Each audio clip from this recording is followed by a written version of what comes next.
Di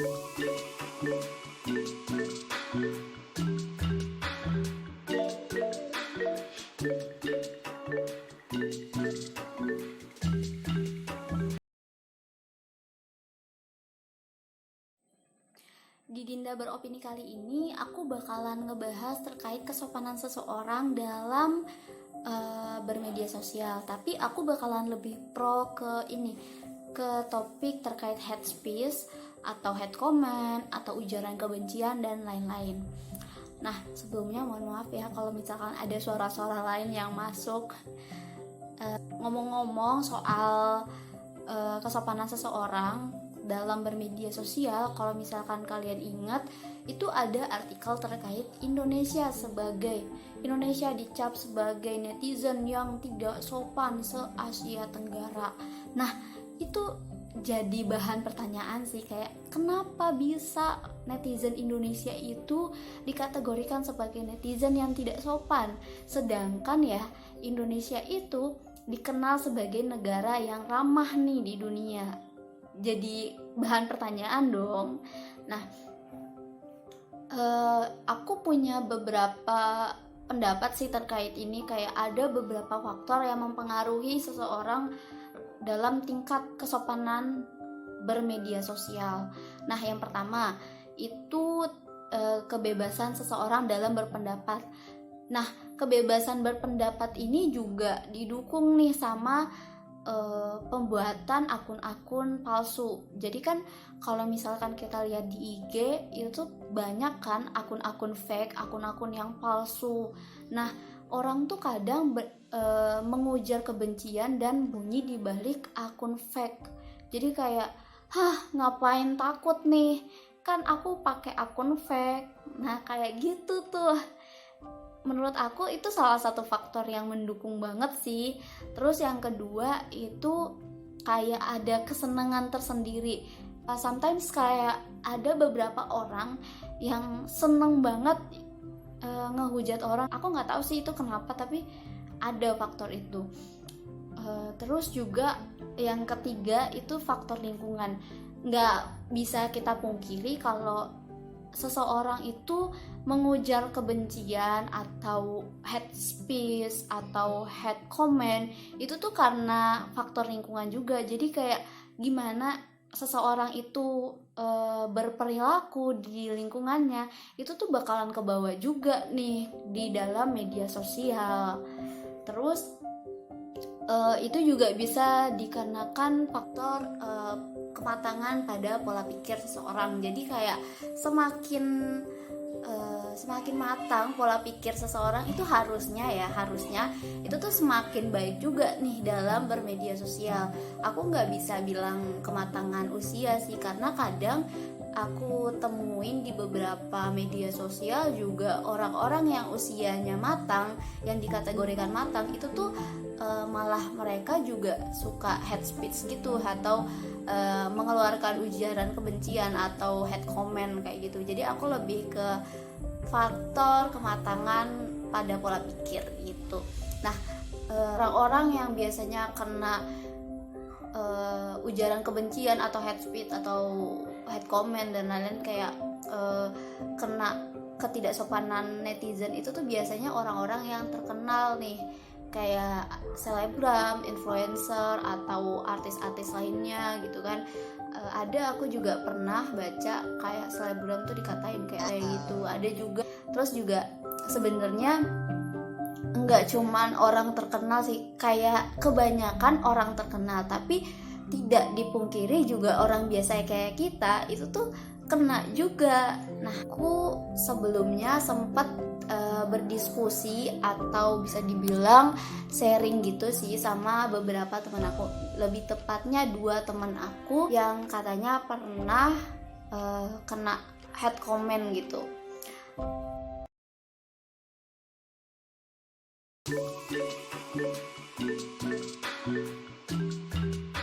Perkenalkan, nama aku Rani Dwi Askala. Perkenalkan, aku Ferzia Dea, bisa dipanggil Dea.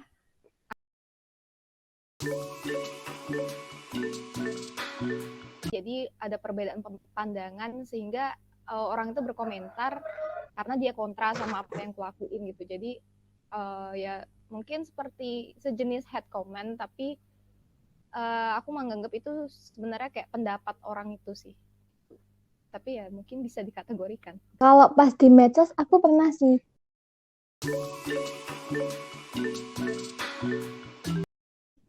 Nah, kalau head comment di Instagram itu kayaknya aku jarang, soalnya kan lebih yang banyak followers dan juga aktif di Instagram, sedangkan aku kurang terlalu aktif di Instagram.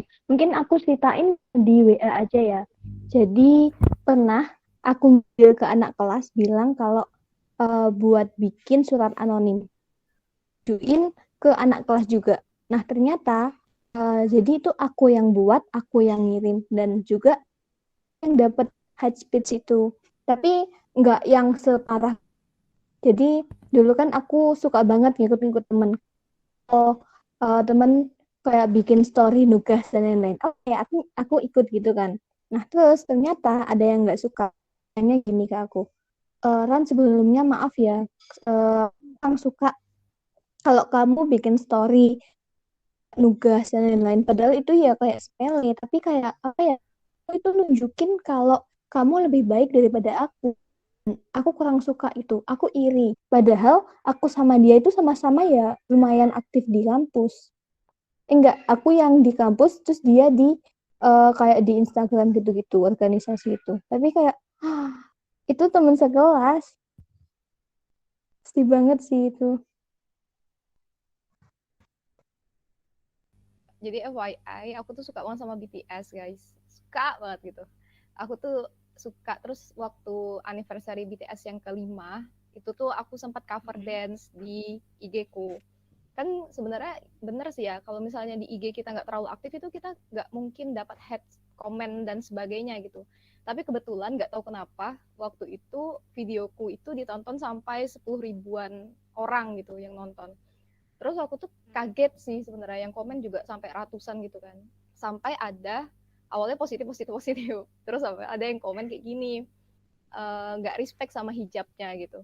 Dia komen kayak gitu, dan kan nggak tahu ya, padahal aku itu nge-cover dance BTS itu untuk 5 tahunannya BTS itu nggak sembarangan gitu. Maksudnya aku tuh sadar bahwa aku tuh pakai hijab, aku nggak boleh nge-cover sesuatu yang sekiranya menonjolkan sekali lekuk badanku gitu kan.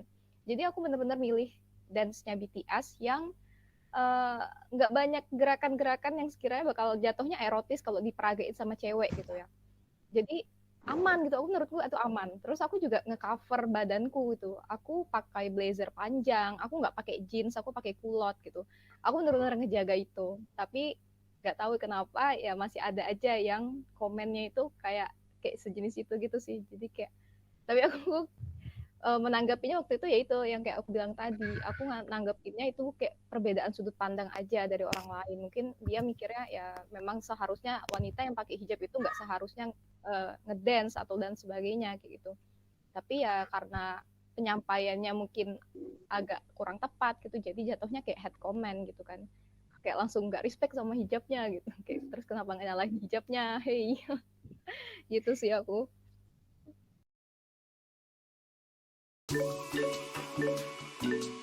Kenapa orang-orang itu mudah banget nge-hide orang lain? Mungkin ya, apa ya? eh Misal nih, aku nge-hide Dinda. Kan yang dapat apa ya? Yang dapat dampaknya itu kan Dinda. Aku kan nggak dapat apa-apa. Aku pengen ngatain Dinda kan ya, aku nggak apa-apa. Itu sih lebih ke dampaknya. Orang ya kalau aku mau ngatain orang kan ya aku tanpa pikir aja kan ya bisa. Tapi dampaknya kan ke Dinda. Nah, dan Dinda kan bisa kayak overthinking gitu-gitu sih. Aku jadi keinget deh eh, cerita yang bikin kepercayaan diriku itu hilang. Dan eh, pernah apa ya ada yang bilang ke aku kalau suaraku itu kayak anak kecil. Dan padahal itu suara yang nggak aku buat-buat. Nah, terus kayak setelah itu aku nggak pede banget sama suaraku sampai ada temenku yang dia suaranya bagus kan. Ya udah, aku nyoba kayak gimana ya suaranya biar suaraku itu berubah gitu loh. Nah, terus sampai suatu saat aku nemu suara yang, oh, aku kayak, bisa deh, nggak usah pakai suaraku yang biasa, tapi agak dibulet-buletin. Dan posisi emang aku suka ngedengerin orang yang suaranya bulet kayak MC gitu. Pernah di suatu organisasi, pas aku langsung gitu ya, aku sampai dibilangin gini, loh suaranya kayak MC gitu kan. Tapi di situ sadar kalau itu bukan aku. Karena suatu head comment, jadi aku kayak berpikir, loh, apa suaraku kayak gini gitu sih.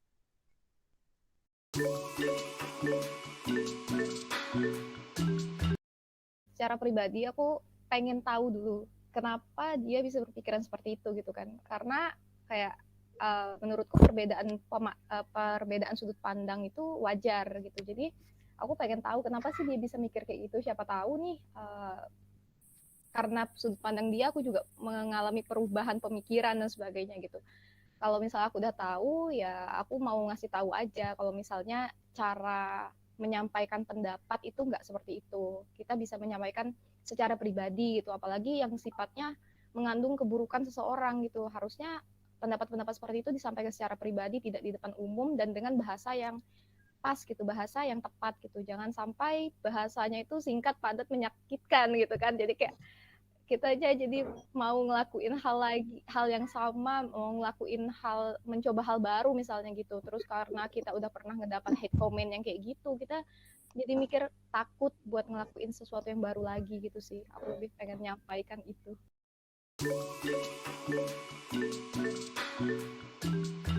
Tanya ya, semoga apalagi teman-teman yang basicnya adalah akademisi gitu ya, orang-orang yang memang berpendidikan gitu. Harapannya semoga ke depannya kalau misalnya berbicara, kalau misalnya memberikan komentar, itu juga memikirkan gitu dampaknya bagi orang yang dikomentarin itu apa. Terus ini juga jangan menganggap bahwa dunia maya itu ya sekedar dunia maya gitu. Sedangkan efek yang diberikan dari dunia maya itu bakal berpengaruh ke dunia nyata. Jadi berlakulah di dunia maya sebagaimana kalian berlaku di dunia nyata. Jadi jangan mentang-mentang oke, aku nge-komen nih, habis itu aku hilang nih, udah nggak tahu, nggak mikirin nih orangnya nih bakal kenapa gitu kan. Jangan sampai mikir kayak gitu sih.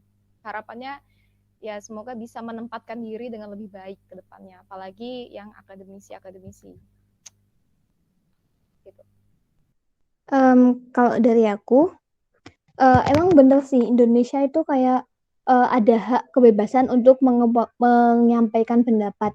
Tapi ya sebisa mungkin pendapat yang kita keluarkan itu harus kita saring terlebih dahulu. Soalnya kan kita nggak tahu pendapat mana yang sekiranya nyakitin orang lain dan yang ngebikin orang lain itu kayak terus-terusan kepikiran. Dan bisa aja kita bisa nyelakain orang lain lewat pendapat kita. Itu sih harapannya kita bisa ngefilter atau menyaring pendapat-pendapat itu sebelum kita sampaikan ke orang lain. Soalnya kita nggak tahu dampaknya gimana. Nah, itu dia video beropini terkait kesopanan seseorang dalam bermedia sosial.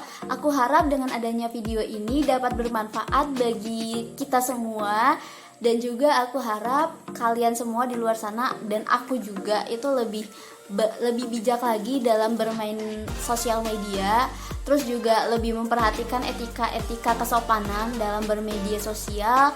Dan aku harap juga pemerintah lebih aware lagi, lebih protek lagi terkait hukum di Indonesia dalam media sosial. Jadi orang-orang juga lebih nyaman, lebih aman juga dalam main media sosial. Nah, segitu dulu. Sampai ketemu di video selanjutnya. Bye-bye.